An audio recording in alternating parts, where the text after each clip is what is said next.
let's get to this leaked phone call, meeting call from the head of the ADL, the Anti-Defamation League, about the propaganda. And it tells so much about why we're hearing the angles of propaganda you're hearing out of Israel and out of the Western media that supports the Israeli regime, the Israeli genocide. So actually, I forgot, I have a leaked phone call and leaked slides from a presentation. First, we'll start with the leaked phone call from the head of the Anti-Defamation League, the ADL. The ADL it's a Israeli propaganda outlet, although because they just call it the Anti-Defamation League, a lot of people think that it's just a, completely unbiased, trying to stop anti-Semitism, but it's not unbiased at all. It's completely pro-Israel, even during a genocide. Israel has killed over 31,000 people, but that does not count the people missing in the rubble. So really, it's over 40,000 people, 70% of them women and children.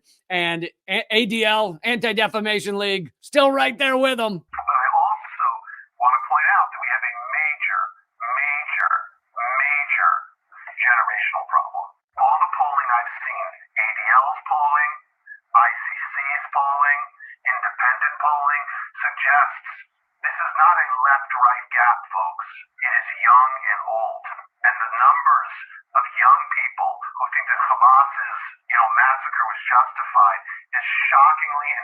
I'll keep playing, but I just want to say there he's using the propaganda that young people support Hamas's massacre, which is not what the polling says at all. What young people have said they support in a big way is free Palestine, end the genocide, allow these people to be free, to have their own state, to no longer be living in a prison, to make Israel not an apartheid regime of destruction and abuse. That's what young people are saying. He calls it supporting Hamas's massacre, because if you're putting out this kind of propaganda and working in this way, that's how you phrase things. And so we really have a TikTok problem, a Gen Z problem, that our community needs to put the same brains that gave us Taglit, the same brains that gave us all these other amazing innovations, need to put our energy toward this. So he's saying young people are not buying that this genocide is okay. Young people think that Palestinians should have their freedom, think that Palestinians should be allowed to have life and liberty. And that's a major problem. And so we need to get our smart brains, all these people who've come up with the propaganda we've used in the past, we need to get them to tackle this fact that he calls it a TikTok problem. Well, that may be one of the reasons that I was banned from TikTok, even though I barely started using it. I'd been using it for 2 months, and I'd started to actually do pretty well. A few of my videos got over 100,000 views, and I was putting out daily videos on TikTok. I hadn't used it till just, again, starting in like October, around the same time Israel started their genocide. I mean, their ramped up genocide. And then my account was banned in end of December, right before Christmas. And it was banned. Here's the thing, is most people who are banned on TikTok, it says, it gives you the option, you get one little screen, it gives you the option to appeal. I had no appeal option. I was just banned. And it said for community guideline strikes that it wouldn't tell me what they were. It's because I was talking about Gaza. It's because I was talking about Israel. And clearly this was something that people had successfully pressured TikTok to just ban people who were speaking the truth about what's going on in Gaza. Fast. Because again, like we've been chasing this left-right divide, it's the wrong game. The real game is the next generation. And the Hamas and their accomplices, the useful idiots in the West, are falling in line in ways that are terrifying. Last thing I'll just say, useful idiots. That's what we're called. If you speak the truth about this, about Russiagate, about the Ukraine proxy war, you speak the truth about that stuff, you're quote unquote a useful idiot because you dared tell the truth. We saw a dramatic change in the language of the activists here in America on October the 8th. The language of groups that we've long tracked, who've long been problematic, like Students for Justice in Palestine and Jewish Voices for Peace.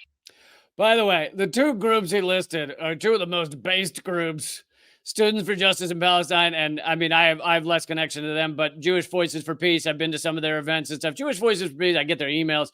Jewish Voices for Peace, amazing, doing amazing work. He's saying we have infiltrators in these groups. That's not a shock. It's like all these groups have infiltrators because anyone can join. So of course there's going to be infiltrators. It flipped like this and went to like Iranian propaganda.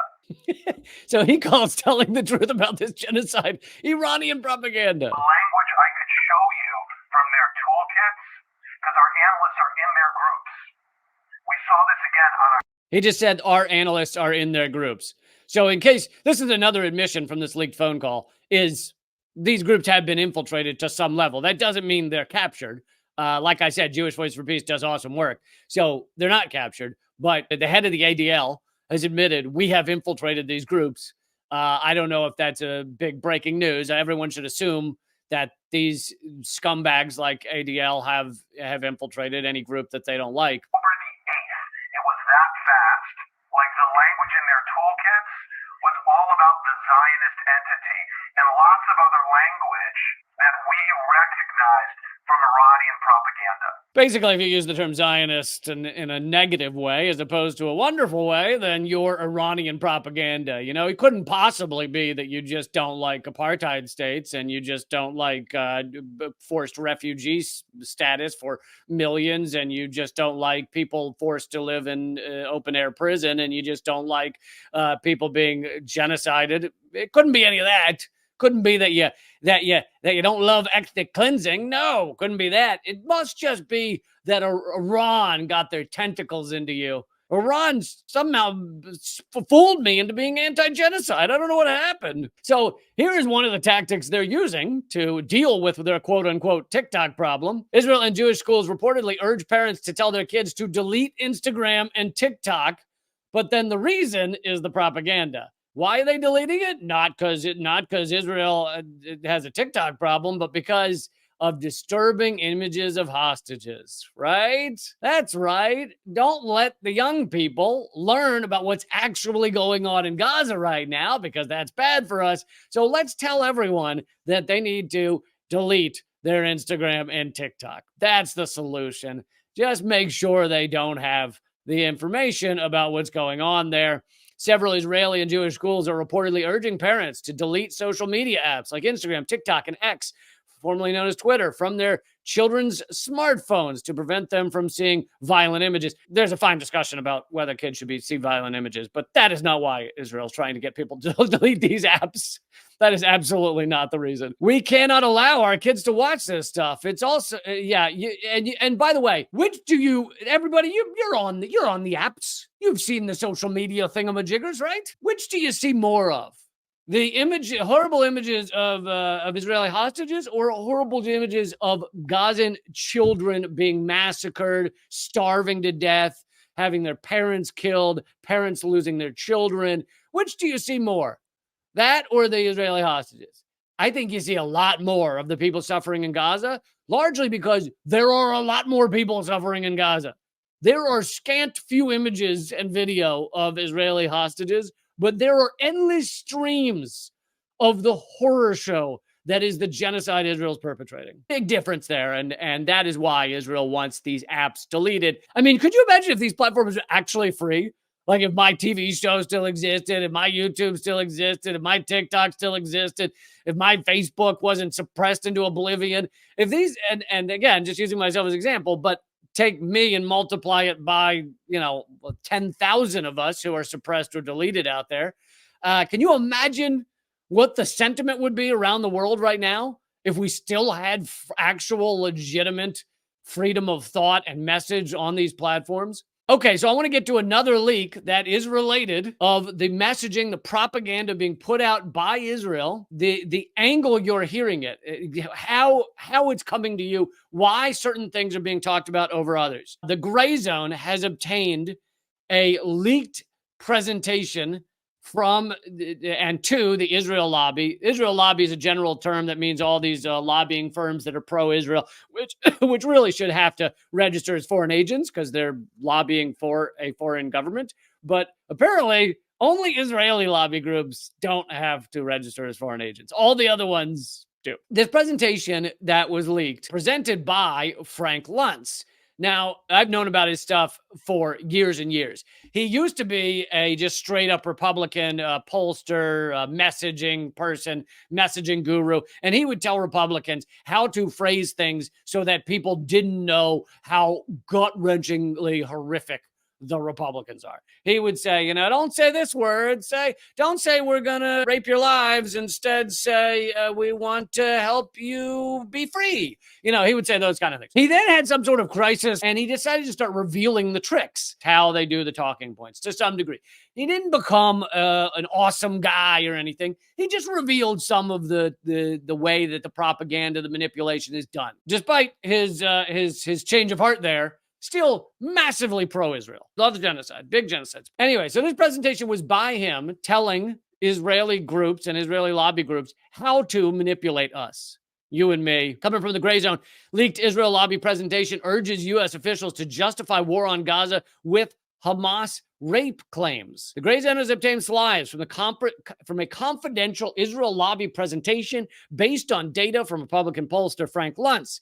They contain talking points for politicians and public figures seeking to justify Israel's assault on the Gaza Strip. Two prominent pro-Israel lobby groups were holding private meetings in New York City to coach elected officials, so U.S. elected officials, and well-known figures on how to influence public opinion in favor of Israel's genocide. How do we trick people into thinking genocide ain't so bad? These PR sessions, convened by the UJA Federation and Jewish Community Relations Council, rely on data collected by Frank Luntz. The Luntz-tested presentations on the war in Gaza urge politicians to avoid trumpeting America's supposedly shared democratic values with Israel. Don't worry about that, right? The U.S. used to do that a lot. They'd say, oh, well, Israel's the number one or the only democracy in the Middle East, blah, blah, blah. Israel's not a democracy. If you've got 5 million people in refugee camps and 2.3 million in an open-air prison that can't vote and have no say in your government,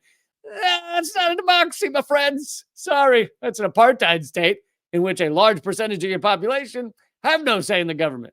That ain't no democracy. He said they should focus on the language of war with Hamas. That's not surprising, right? Don't call it a war with Gaza. Don't call it a conflict with Palestinians. Call it a war with Hamas. Even as clearly 70% of those Israel's murdering are women and children. Many of the last remaining 30% are innocent men. But still, don't talk about any of that. Just call it a war with Hamas. Here's the most interesting part to me, and horrific and cynical. By the way, this is a photo of Frank Luntz with the IDF after October 7th. So this is not an old photo. He did Thanksgiving over with the IDF. He said, I was blessed to be invited to join 60 of the most heroic people I've ever met. He said, they taught me the meaning of selfless service. Isn't it great to be selfless while you're committing genocide? But this is the part I found most shocking, most cynical, and most horrific about this leaked presentation that they very much did not want you to know about. This is the polling they did. The question that they polled was, which bothers you more? That Hamas, fill in the blank. The top of the chart, for those of you listening to the podcast, the top of the chart says raped civilians.